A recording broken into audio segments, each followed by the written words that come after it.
வணக்கம். கண்மணி அன்போடு காதலன் நான் எழுதும் கடிதமே, பொன்மணி உன் வீட்டில் சௌக்கியமா, நான் இங்கு சௌக்கியமே.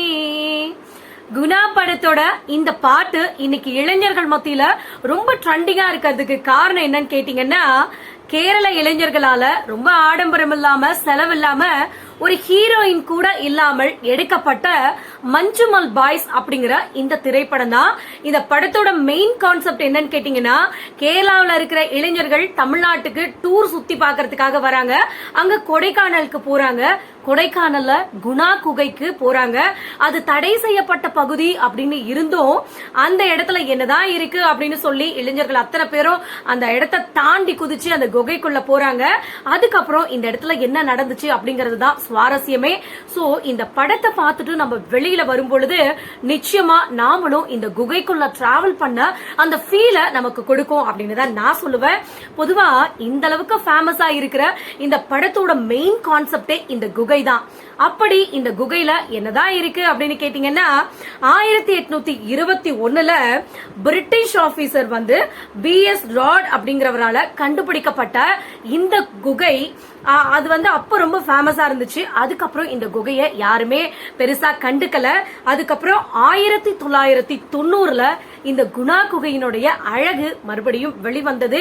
அதுக்கப்புறம் 1992 குணா படத்துக்கு லொகேஷன் பாக்கிறதுக்காக கமல் சார் டீம் வந்து இந்த கொடைக்கானலுக்கு வந்தாங்க.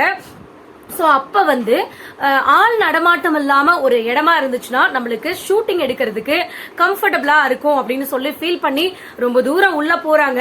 அப்போ அங்க வந்து ஒரு கைடு இருப்பாங்க பாத்தீங்களா, சுத்தி காமிக்கிறதுக்கு. அவர் ஒருத்தர் கூட்டிட்டு போய் காமிக்கிறாரு, இந்த இடத்துல ஒரு குகை இருக்கு, இது வந்து ரொம்ப சூப்பரா இருக்கும் அப்படின்னு சொல்லி காமிக்கிறாரு. ஆனா ரொம்ப டேஞ்சரான குகையும் கூட அப்படின்னு சொல்றாங்க. அதையும் மீறி அங்க போய் பாக்குறாங்க. பார்த்தா அந்த இடம் வந்து எல்லாருக்கும் பிடிச்சிருக்கு. ஆனா அங்க இறங்கி ஷூட்டிங் எடுக்கிறதுக்கு எல்லாருமே தயங்குனாங்க. ஆனா கமல் சார் வந்து பிக்ஸ் ஆயிட்டாரு, இங்க எடுத்தா நல்லா இருக்கும் அப்படின்னு முடிவு பண்ணிட்டாங்க.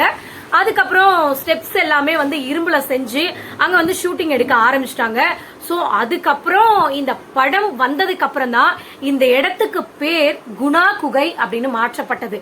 சோ அதுக்கு முன்னாடி இந்த இடத்தோட பேர் என்னன்னு கேட்டீங்கன்னா, சாத்தானின் சமையலறை, த டெவில்ஸ் கிச்சன் அப்படிங்கிறது வெள்ளக்கார இந்த குகைக்கு வச்ச பேரு.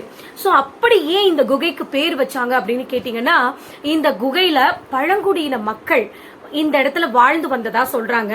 அந்த மக்கள் கொஞ்ச நாள் கழிச்சு வெளியேறிட்டாங்க. அதுக்கு காரணம் என்னன்னு கேட்டா, அந்த குகையில இருந்து அடிக்கடி திடீர்னு புகை வெளியில வருமா. சோ அதனால அந்த இடத்துல பேய்கள் நடமாட்டம் இருக்கு அப்படின்னு சொல்லிட்டு அங்க யாருமே போக மாட்டாங்க. இதுல மெயினா அந்த இடத்துக்கு யாரும் போகாததுக்கு காரணம் என்னன்னு கேட்டீங்கன்னா, 2004 இங்க 12 இளைஞர்கள் இந்த குகை கிட்ட போயிட்டு மர்மமான முறையில இறந்து கிடந்திருக்கிறாங்க. நிறைய பேர் இந்த குகையில விழுந்து உயிர் போகி அவங்களுடைய பிணத்தை கூட எடுக்க முடியல அப்படின்னு சொல்லியிருக்காங்க. சோ அந்த அளவுக்கு இருந்த இந்த குகையில மறுபடியும் வந்து எல்லாரும் போறதுக்கு பயப்படுறாங்க. அதுக்கப்புறம் 2016 நிறைய பேர் அங்க போய் காணா போறாங்க அப்படின்னு சொல்லிட்டு போலீஸ்ல ரிப்போர்ட் கொடுத்திருக்காங்க. சோ அதனாலதான் இந்த இடத்துக்கு யாருமே இப்ப வரைக்கும் போக முடியல. சோ இந்த படத்தை நீங்க பாத்திருக்கீங்க அப்படின்னாலும் இந்த கதையை பத்தி நீங்க என்ன நினைக்கிறீங்க, இந்த குணா குகைக்கு போயிருக்கீங்களா அப்படின்னு மறக்காம கமெண்ட் பண்ணுங்க.